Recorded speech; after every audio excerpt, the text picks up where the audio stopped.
乡亲大家平安，今仔日是新历的9月16，旧历的8月18，礼拜一。新闻的头一条来看，政府秋冬旅游的补助，除了大暝会当拄1000块之外，今仔日开始来发放到夜市仔的抵用券。国内自由行的旅客每一房发200块的夜市仔券，一张身份证会当领1届。目前使用的夜市仔有83场，像这个台北的士林夜市、花莲的东大门夜市等等，拢会当来使用。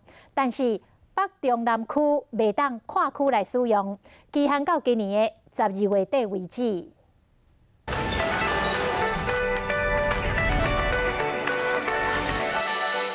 希望人气甲烧气拢烧滚滚。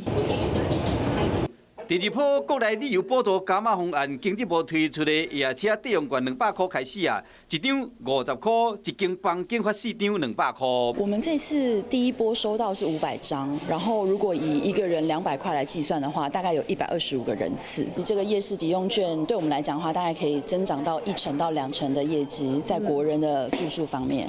台北华国饭店的厝边精工夜市啊，24小时拢伫营业。虽然讲夜市摊贩还未大讲欢迎使用夜市的抵用券，也毋过即马有真侪人已经准备迎接人客啊。多吃一点，多花个50、100应该会啊。